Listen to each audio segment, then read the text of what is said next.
जादुई घास का एसी। दोस्तों, एक समय की बात है। एक गांव में गरीब फैमिली रहते थे।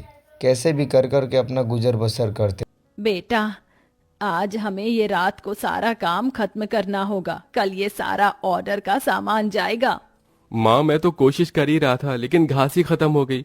अब आप ही बताओ ना, मैं क्या करूं। हमारे पास और कोई चारा नहीं है। हमें जंगल से और घास काट कर लानी होगी।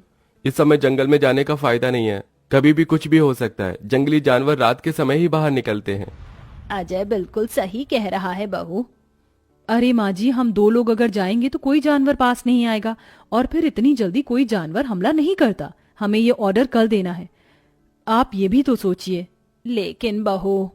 माँ जी, आप चिंता मत कीजिए, कुछ नहीं होगा। बस आप बच्चों के पास ही रहना और उनका ख्याल रखना। अगर ये ऑर्डर नहीं गया तो बच्चों के लिए हम गर्मी से बचने के लिए कूलर भी सरिता नहीं के खरीद बात सुन पाएंगे। के उसका पति जाकर घास लाना शुरू कर दिया।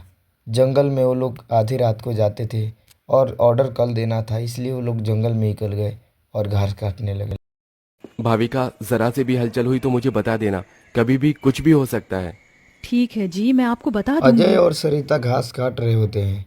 तब तक झाड़ियों से कुछ आवाज आती है। क्या तुमने भी वहां से कोई आवाज सुनी है? हाँ जी, मैंने भी सुनी है। मैंने तुम्हें कहा था ना, इस समय आना ठीक नहीं है। चलो देखते हैं उधर दोस्तों, क्या जाकर है। झाड़ियों के पीछे देखते हैं। काफी डरते डरते जाते हैं तो यहाँ पे आदमखोर भेड़िया था। तो डर जाते हैं।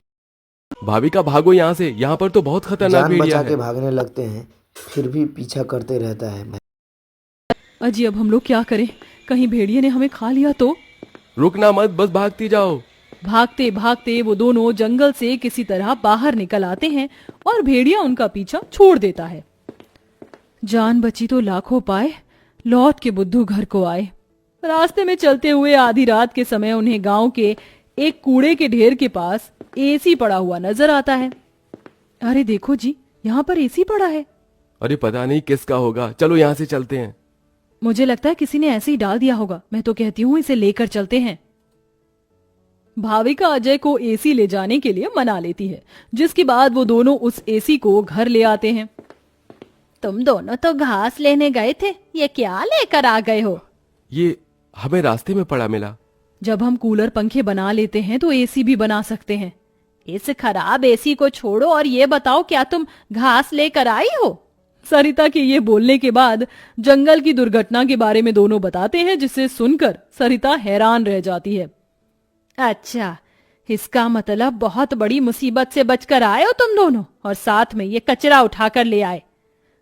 वह तीनों बहुत ज्यादा परेशान हो जाते हैं। कल का ऑर्डर पूरा करने के बाद उन्हें कुछ पैसे मिल जाते, लेकिन घास न होने की वजह से उनका ऑर्डर पूरा नहीं हो पाता और वह ऑर्डर कैंसिल हो जाता है।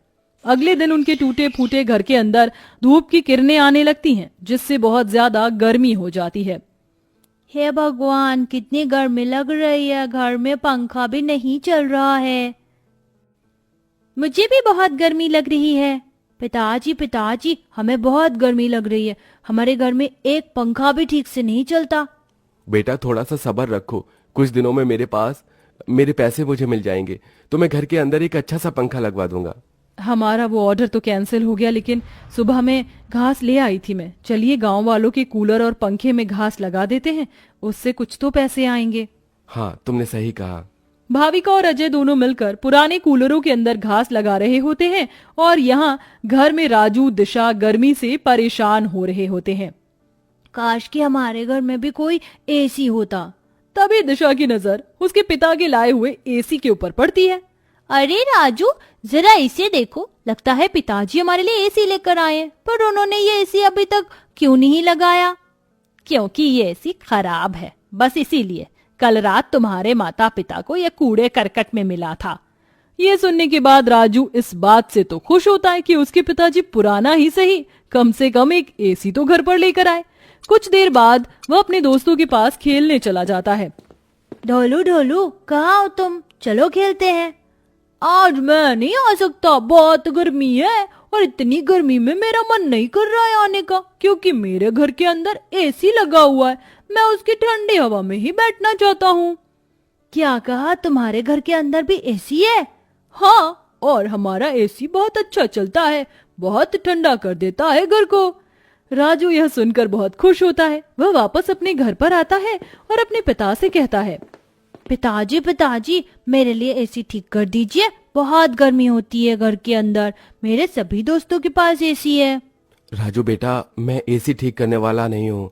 कहीं मुझसे एसी खराब हो गया तो ज्यादा पैसे चले जाएंगे उसे ठीक करवाने में। अरे पिताजी आप तो एक्सपर्ट हो, आपको तो सब कुछ आता है, आप एसी को भी ठीक कर दोगे, मुझे पता है। राजू के कहने पर अजय एसी को ठीक करने की कोशिश करता है। अजय को लगता है कि उसके ठीक करने पर एसी ठीक हो गया होगा, लेकिन एसी ऑन होते ही उसके अंदर से धुआं निकलने लगता है। ये क्या हो गया, लगता है ये एसी खराब है, फेंक दो इस एसी को। राजू गुस्से में ऐसा कहकर चला जाता है, जिसके बाद उसे इस तरह देखने से उसके दोनों माता पिता परेशान हो जाते हैं। हमें हमारे बेटे के लिए एक एसी तो बनाना चाहिए। भाविका और अजय दोनों अब सारे काम छोड़कर उस एसी को ठीक करने में ही लग जाते हैं। वह उसकी ठंडी हवा खाने के लिए उसके चारों तरफ हरी घास लगा देते हैं, जिससे कि उस एसी की हवा और भी ज्यादा ठंडी हो जाए। चलो अब एसी तैयार है, इसे चलाकर देखते हैं। भाविका जैसे ही घास का एसी चलाती है, अचानक से उस एसी के आंख नाक मुंह बन जाते हैं। क्या बात है, तुमने तो मुझे बिल्कुल नए जैसा बना दिया है, लेकिन समझ नहीं आ रहा कि तुमने मेरे ऊपर ये घास क्यों लगाई है। एसी को बात करते हुए देख वो सभी डर जाते हैं। अरे हाँ सॉरी, मुझे माफ करना, मैं अपने आप को इंट्रोड्यूस करना भूल गया। मैं एक जादुई एसी हूँ, मेरे पास परी लोक की शक्तियां हैं, मैं गरीबों की मदद करता हूँ और तुम्हें मेरी बहुत ज्यादा जरूरत थी, लेकिन मैं खराब होने की वजह से अपनी शक्तियां इस्तेमाल नहीं कर सकता था। तुमने मुझे ठीक कर दिया, उसके लिए तुम्हारा बहुत बहुत शुक्रिया। माँ पिताजी देखो, ये एसी तो बात भी करता है। हाँ, तुमने बिल्कुल सही कहा, ये तो कोई जादुई एसी है। तुमने बिल्कुल सही कहा, मैं हूँ एक जादुई एसी, बल्कि अब मैं हूँ एक घास का जादुई एसी और मुझे तुमने बनाया है। ये घास का जादुई एसी चलता भी है या फिर बस बातें ही करता है? तभी जादुई एसी के अंदर से ठंडी ठंडी हवाओं के साथ घास के बने हुए एसी निकलने लगते हैं। अरे वाह, इसकी ठंडी हवाओं के साथ इसके अंदर से तो घास के बने एसी भी निकल रहे हैं। यही तो मेरा जादुई कमाल है, मेरी ठंडी हवाओं के साथ तुम्हें घास का एसी भी मिलेंगे। ये तो सोने पर सुहागा हो गया। ऐसा जादुई एसी मैंने कभी नहीं देखा। अब उनके पास इतने सारे घास के एसी हो गए थे जिन्हें वह देखकर सोच में पड़ जाते हैं। आजकल बाजार में एसी बहुत महंगा मिलता है, हम घास के बने हुए सस्ते एसी बेचकर पैसे कमा सकते हैं। सही कहा माँ आपने, पर क्या लोग घास के बने एसी खरीदना चाहेंगे? सरिता यह सुनकर थोड़ी देर चुप हो जाती है।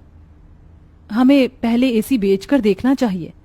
इस तरह भाविका और अजय दोनों मिलकर बाजार में घास के बने एसी बेचने के लिए चले जाते हैं, जहां घास के बने एसी देखकर सभी लोग हैरान रह जाते हैं।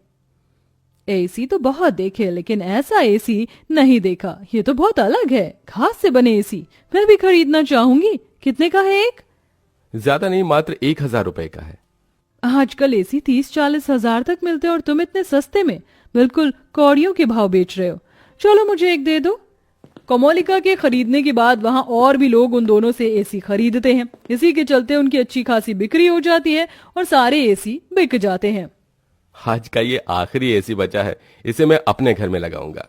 अजय घास का एक एसी अपने घर में भी लगा देता है और घास के जादुई एसी का इस्तेमाल वो बस तभी करता है जब उसे एसी बेचने के लिए पैसे चाहिए होते हैं। जादुई घास के एसी, अपनी ठंडी ठंडी हवाएं दो, जिससे मुझे तुम्हारे जादुई घास के एसी मिले।